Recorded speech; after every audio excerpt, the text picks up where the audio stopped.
dari sanak saudaranya, dari rumah ayahnya, kemana? Ke tanah yang akan kutunjukkan kepadamu. Belum tahu di mana itu.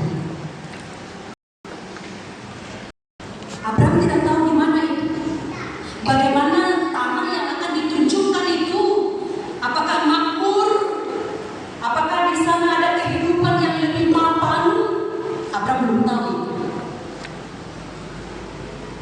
Itu dikatakan, pergilah dari negerimu, dari sanak saudaramu, dan dari rumah bapamu ke negeri yang akan kutunjukkan kepadamu.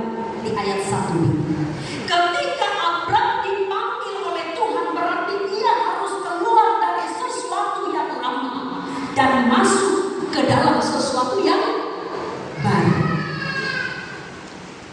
Abraham harus keluar dari sesuatu yang lama dan masuk ke dalam sesuatu yang baru. Keluar dari negerimu, dari sanak saudaramu, dari rumah bapamu, ke negeri yang akan kutunjukkan kepadamu.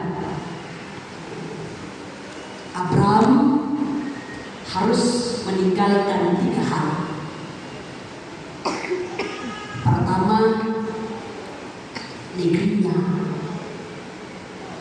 kampung halamannya.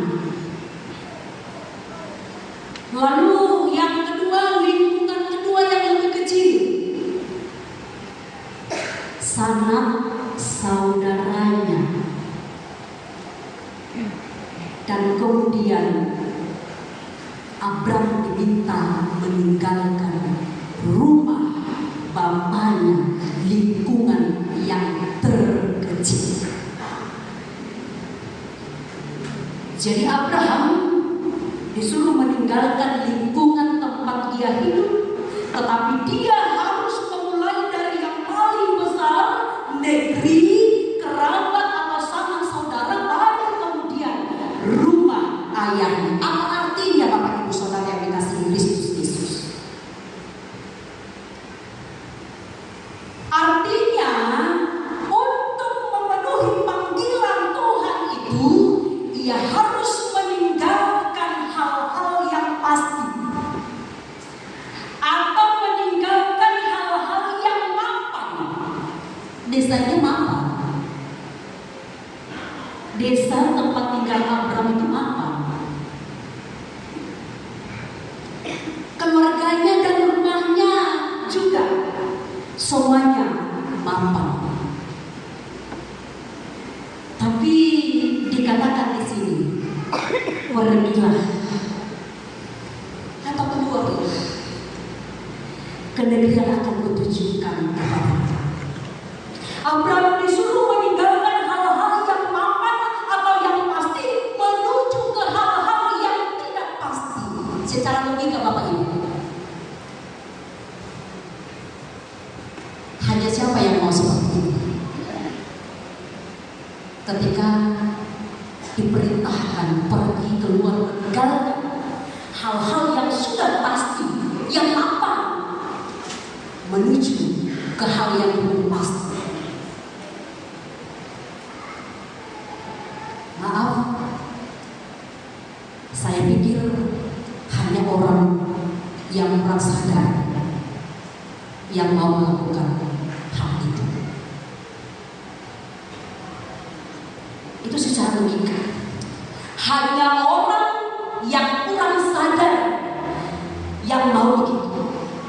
Namun itulah iman. Sekali lagi, itulah iman, Ibu Bapak Saudara yang dikasihi Kristus Yesus.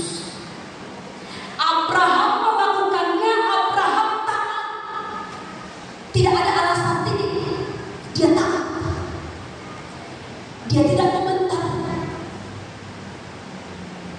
Dia tidak protes. Tapi dia ikut dengan proses. Itu adalah sekali lagi iman. Abraham melakukan, Abraham taat. Kenapa dia taat? Di ayat 1 berisi perintah, pergilah dari sini ke sana. Tapi di ayat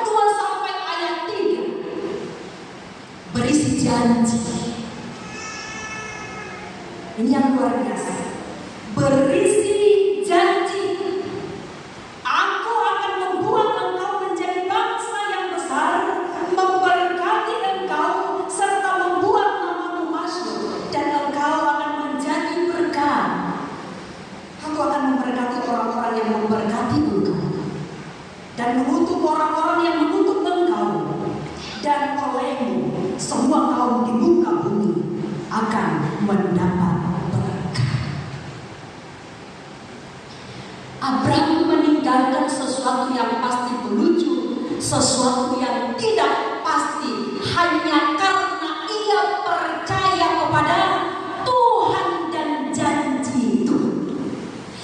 Abraham mau melakukan itu karena ia percaya kepada Tuhan dan percaya kepada janji Tuhan. Memang kalau kita sudah percaya lebih dahulu, maka kita akan dapat mengerti walaupun masih terselubung hal-hal yang akan kita jalani itu. Itu sebabnya percaya itu beriman dulu. Jangan mengandalkan pikiran dulu, mengerti dulu lalu Tuhan bagaimana kondisinya. Tahu dulu lah saya Tuhan, semapan apa di sana, sehebat apa di sana dibandingkan hidup saya saat ini. Itu tidak perlu kita nyatakan kepada Tuhan. Yang perlu kita nyatakan kepada Tuhan adalah iman, percaya kita.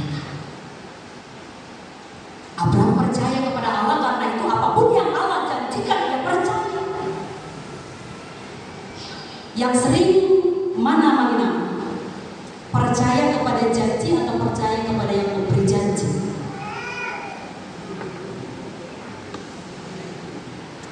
Kita harus percaya dulu kepada yang memberi janji, bukan kepada janji. Itu apa? Dia percaya kepada yang memberikan janji, yaitu Tuhan. Abraham dipanggil untuk menjadi berkat. Namun untuk menjadi berkat, ia harus meninggalkan negerinya dan seterusnya. Ini menjadi muncul pertanyaan, apa maksudnya ini Bapak Saudara yang dikasihi Kristus Yesus? Apa maksudnya dengan meninggalkan negerinya dan seterusnya? Apakah itu berarti menjadi berkat harus meninggalkan kampung halaman? Bukan, sesungguhnya bukan. Ayat 1 adalah bahwa untuk dapat menjadi berkat. Karena topik minggu kita hari ini diberkati untuk menjadi berkat. Untuk dapat menjadi berkat, kita harus melepaskan kebergantungan kita kepada hal-hal lain dan hanya menggantungkan hidup kita sepenuhnya kepada Tuhan. Di situ baru kita bisa diberkati dan menjadi berkat. Kita tidak mungkin menjadi berkat Ibu Bapak.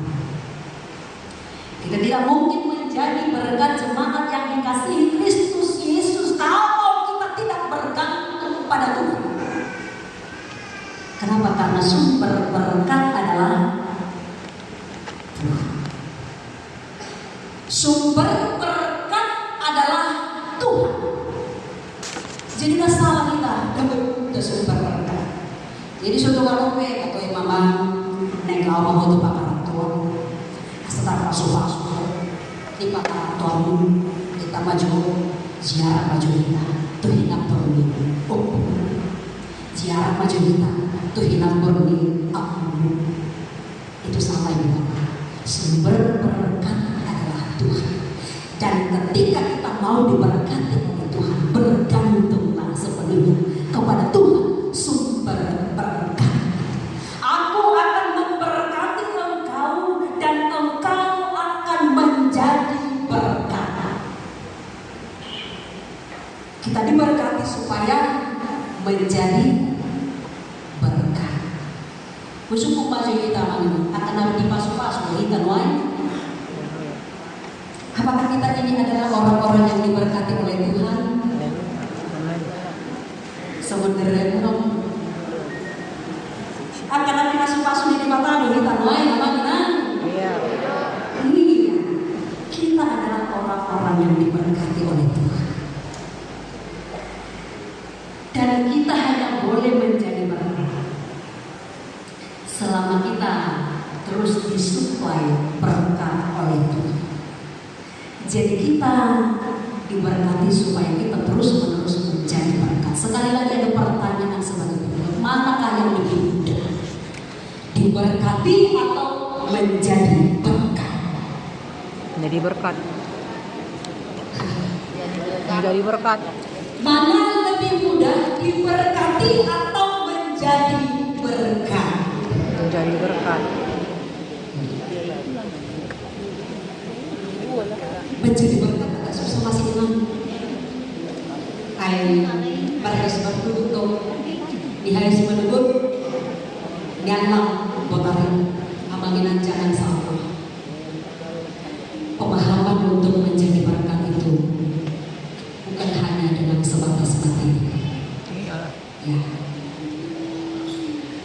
Kalau dikatakan manakah yang lebih mudah diberkati atau menjadi berkat, untuk menjawab pertanyaan tersebut kita perlu mengerti tentang fakta bahwa diberkati adalah sebuah fakta secara rohani. Ketika kita percaya kepada Kristus Yesus, sesungguhnya kita adalah orang-orang yang sudah diberkati. Kita ingat tadi pembacaan epistel itu, epistel kita dari Efesus. Ketika kita percaya kepada Kristus Yesus, sesungguhnya kita adalah orang-orang yang diberkati. Pada dasarnya kita sudah diberkati yang menyenangkan. Jangan ragukan itu. Dan jangan takut kekurangan dalam hidup ini seperti Kor amat tadi. Karena kita diberkati oleh Tuhan. Kita sudah diberkati oleh Tuhan. Pada dasarnya sekali lagi kita adalah orang-orang yang diberkati Tuhan. Dan tanggung jawab orang percaya adalah mengambil berkat-berkat Allah yang sudah disediakan tersebut melalui iman. Kita sudah diberkati, tapi masih banyak berkat yang disediakan oleh Tuhan, dan kita harus ambil terus berkat itu. Dengan cara apa? Seperti apa tadi, dengan iman. Iman. Iman harus siapa itu berdoa. Dan iman kita yang akan menyelamatkan kita. Namun tentang apa menjadi berkat, orang percayalah yang harus dapat membuktikan bahwa dirinya memang menjadi berkat. Apa maksudnya? Maksudnya adalah fakta bahwa Allah memberkati anak-anaknya sudah jelas dan tidak perlu diragukan lagi. Namun fakta tentang anak-anaknya menjadi berkat bagi orang lain itu butuh pembuktian secara pribadi dari anak-anaknya tersebut menjadi berkat. Apakah saya sudah menjadi berkat? Mulut aduk angka dengan manginan nabi nasu-pasu di mata kita ini. Alainuga dari pasu-pasu kita ini harus terus kita renungkan, harus terus kita perhatikan, dan kita harus mau dibaharui oleh